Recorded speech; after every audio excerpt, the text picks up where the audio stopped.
Hi, thanks for joining us for the Family Plot, Gardening in the Mid-South. I'm Chris Cooper. There are many kinds of magnolias. Today we're going to talk about the options. Also, with winter coming, it is time to prepare the hard-working tools for storage. That's just ahead on the Family Plot, Gardening in the Mid-South. Production funding for the Family Plot, Gardening in the Mid-South is provided by the WKNO Production Fund, the WKNO Endowment Fund, and by viewers like you. Thank you.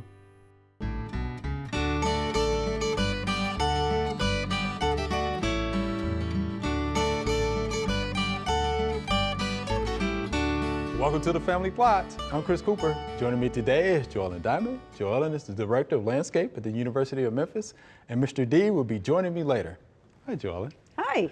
How's it going? They're going really good. Well, look, we're going to talk about magnolias, right? And you know you like to talk about magnolias, don't you? Magnolias. I have a whole bunch of them. We're going to talk about some of them today. Good. But, you know, magnolias, beautiful, majestic magnolias. There's more magnolias around with the diverse shapes, sizes, the foliage, and their soil adaptability. Oh, that's even better. So, I mean, and, you know, we'll do some generalizations about magnolias. Okay. Most of them like well-drained soil. Okay. There is an exception that we will talk about, but Right. most of them like well-drained soil. Okay. And the other thing that's interesting about magnolias is they are difficult to transplant. So when you get one of the plants and you've got the root ball or the container, make sure you handle that carefully and try not to disturb the roots that are in there. Because this is the reason why it's difficult to transplant magnolias. They have fleshy root system with very few little hairs. Okay. So they don't hold soil well. Right. And then, because you know, when you do plant it, make sure you don't have too wet a soil to put it in, and you can push it down to adhere the soil to the roots, and then you water it in to get rid of all the air pockets that could still be left. But magnolias are notorious for being hard to transplant. And now they've gotten better over the years. Okay. That's good to know. There's something that also is interesting about magnolias, what makes them part of their family together. They all have fruits that are called follicles. Follicles, okay. Where their seeds are inside. And some of the seeds are beautiful, red. Red, yeah. I see And the red gorgeous. seeds, And you know, there's so many of them. There's books of magnolias, and there's the Magnolia Society. And there's a website you can go to, magnoliasociety.org, and get a lot of information about magnolias. Okay, we'll be sure to get that on the website. We can do that, okay? So let's talk about some of my favorite ones. Yeah, let's talk about some of your favorites. Magnolia acuminata, the cucumber tree magnolia. It is one of the magnolias that is deciduous, which means it loses its leaves in the wintertime. And it likes, this is interesting, it likes a soil pH of 7. It prefers a partly shady area best because it's found in the woods. Oh, okay. Its hardiness zones are 3 through 8. And it gets about 50 to 80 feet tall. It's one of the larger. It's one of the larger magnolias. It has large leaves too. But there are a couple of cultivars that are very, very nice because the acuminatas have yellow blooming spring flowers. I've seen those. On them. They're gorgeous. And a couple of varieties are really popular called Elizabeth and Butterflies. I like it. They're gorgeous. Of course, it's native. This is a native magnolia that's found in limestone soils of the Shenandoah Valley and the Blue Ridge Parkway, but it actually is native to the eastern half of the United States. Good. It can be found just about anywhere, but it's usually in a forest somewhere. Okay. Then there is our favorite one, the southern magnolia, Magnolia grandiflora, and it is evergreen. I mean, it stays green all year long. Great big tree. It likes zones 6 through 10. It prefers full sun, but it can take some shady areas. Its height is variable depending on the cultivar, and most trees are about 50 feet or bigger. Still good size. But there are some that are smaller. Okay. It blooms with 6 to 8 inch wide blooms in the summertime, usually early summer. One thing that everybody that's had a southern magnolia can say, yes, yes, yes, it drops leaves all summer. I knew it. And it has surface roots. And I know people try to obliterate the surface roots, but that is just the characteristic of southern magnolias, which is why it is best to let them branch down towards the ground, because when the leaves fall, then you don't have to pick them up all the time.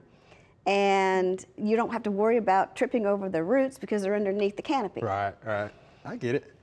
But sometimes you can't do that in some areas. I've actually heard somebody say, yeah, long skirt. Long skirts. Yeah. Magnolias don't like to show their knees. Right. Uh-huh. All right.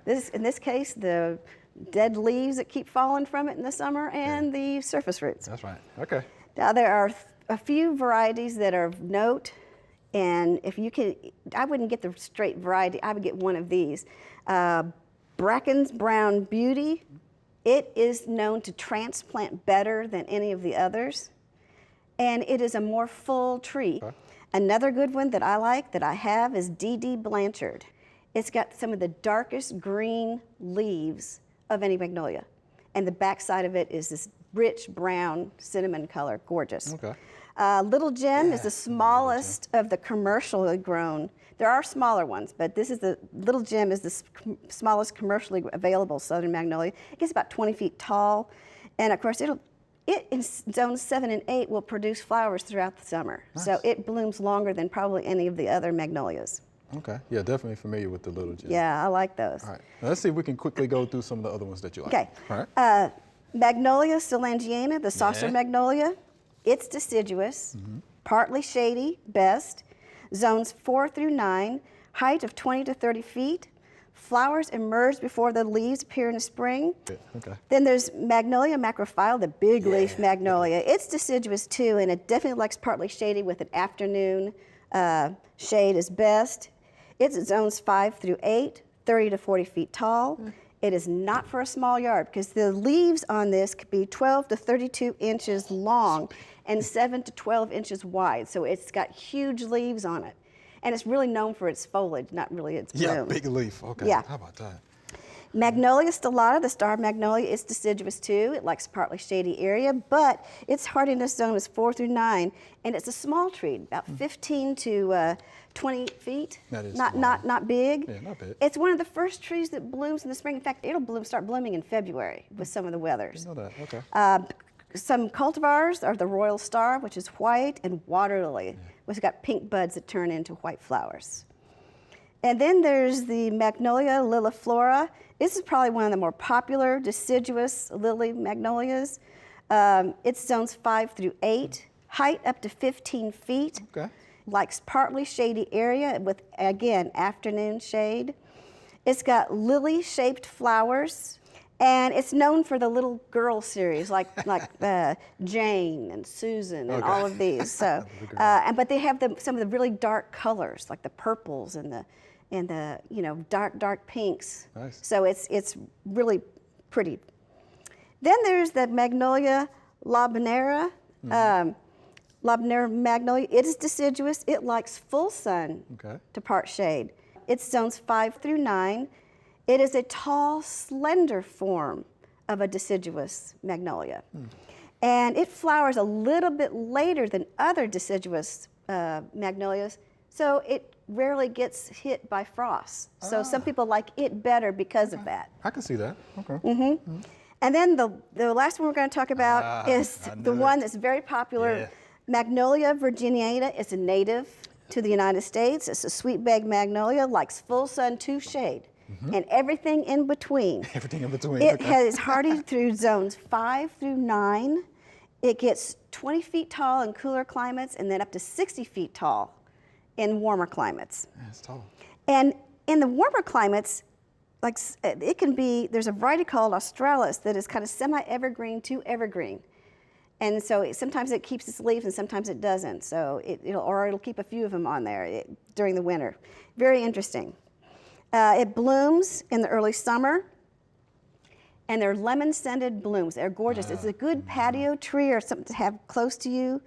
It differs from most magnolias because it's also Make known. sure that we say this, It's right? also Okay. known Yeah. as the swamp magnolia Yeah. because it can stand wet soils. Okay. And Swamp in magnolia, wet, right. yeah. But it also likes acid soil. Okay. So Acid soils. acid soils and when moisture it can take, and it can take some dry areas too. But it does better in more moist soils. That's pretty versatile. Okay. Yeah, and it's native to the United States. Wow. I like sweet bay magnolia. Mm-hmm. There's actually some right in front of the studio. Yes, it is. That's what we have out there, and That's right. it's a wet area, and they do just fine. They do just fine. How Mm-hmm. about that? So thank you, Joellen. That's good information about those magnolias. Some good options there as well. And yeah, you know, I'm from the state of Mississippi, our state tree. Oh, is the southern Magnolia. Yes. Southern magnolia. So I'm very familiar with the southern magnolia. So thank you much for that. You're welcome.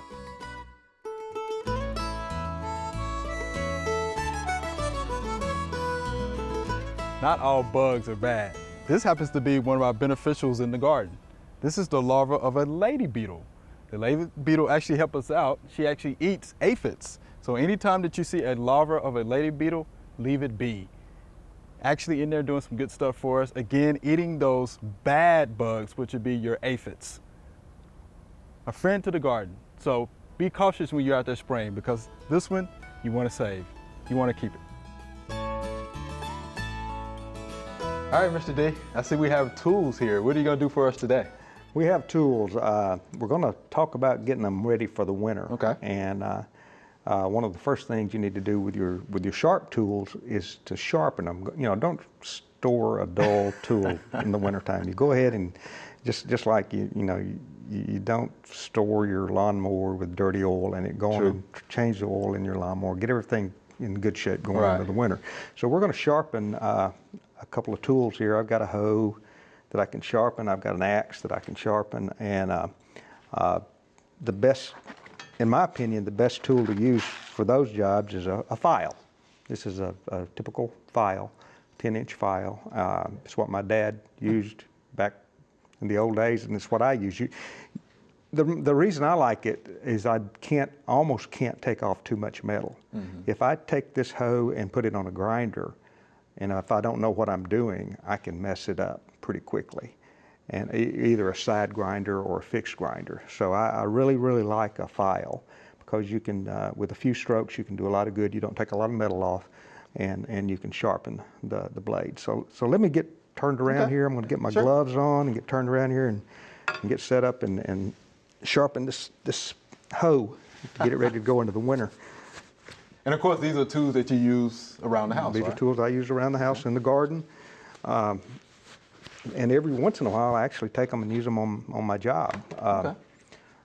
Because my tools are better than some of the ones that they try to provide for me. Let me see if I can get turned around here. Look at the technique. It's very important that you secure the tool that you're working on pretty good. If you can't do it this way, use a vise. You can use a vise, but always safety is the number one thing.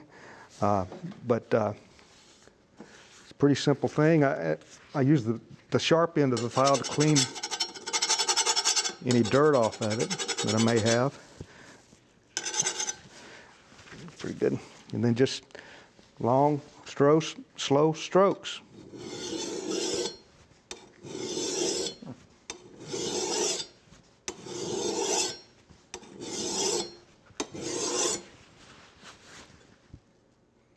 Sharp.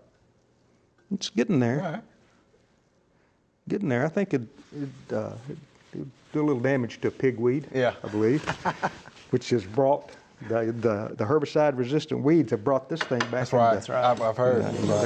And it's some of the farmers have to have hoe crews out there, and it's a lot more expensive running a hoe crew than it is spraying a field with a chemical herbicide. And I've actually seen some of those crews out in the field. So yeah, you're exactly right. Mm-hmm.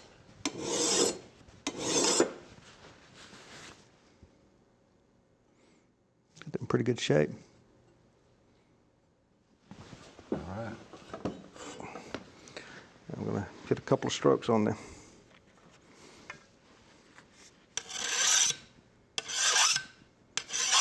Knock off any burrs.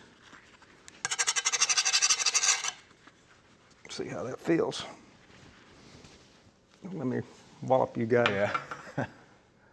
Yeah, that's pretty good shape. I'm going to just put some regular penetrating oil, WD-40, any kind of oil like that. Do the trick.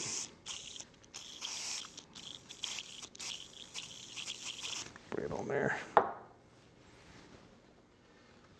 Yeah.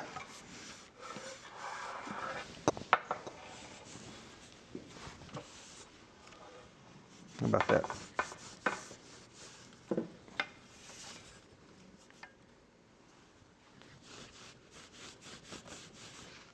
Now, why we need to do that, Mr. D? Keep it from rusting. Okay, rusting. Okay. And I'm going to kind of coat all of the oil with it. Let me.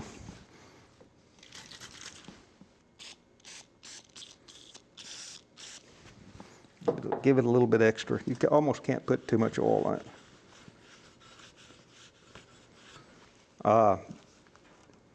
My dad used to keep his burnt cylinder oil in a 5-gallon bucket.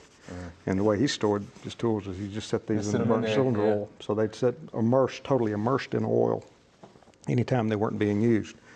Okay, now as far as the handles are concerned, I always like to get a little fine sandpaper, and I'll just run it over these handles. Make sure you knock any burrs off of it. I'm not going to do a lot because it doesn't need it a lot.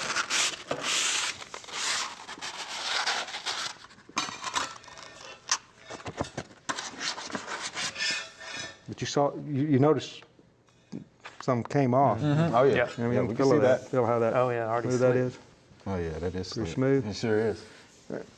First, I'm going to just take this is the same cloth I'm going to put linseed oil on and rub it down, but I'm going to kind of rub the sawdust off of these handles a little bit, get them kind of clean. All right, linseed oil, boiled linseed oil. I don't know whether they have it in any other form. Every can I've seen has been boiled linseed oil. This is a task that works better if this is kind of warm. Huh. So I don't recommend going outside, when it's 40 degrees, 30 or 40 degrees, and doing this on the bed of your pickup truck, because the wood will absorb the linseed oil much better if it's a little bit warm. This can of linseed oil is probably 20 years old. You buy one can of linseed oil, it's going to last you a long time. I mean, this is all I use it for. Do you know what linseed looks like? I don't. I don't either. I don't know what it looks like. Do you, Mr. D? I don't. The crop? Actually, I don't. Yeah, I don't. I've never heard of a lin. A land plant? Right. I will check that out. Yeah, we'll share that with you investigate. in the future. We'll Because I was sitting where there thinking, linseed comes from. linseed? I was like, Very good question. Well, folks, whatever it is, I think it works these are good. ready for the winter time. Yeah, that looks good. That's ready for the winter. All right, Mr. D, we appreciate that demonstration. You're most welcome. All right, and we'll hold you to doing that every year, right? This time. Okay, got to. All right. Take care of your equipment, and we'll take care of you. That's right.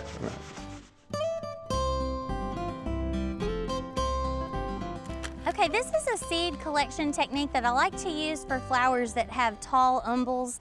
Think parsley, dill, fennel, cilantro, even Queen Anne's lace, larkspur. This is a good technique to use for that as well.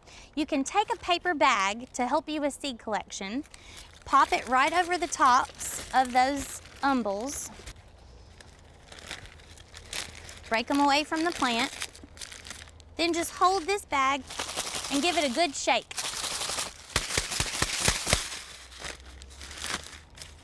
Open that bag up.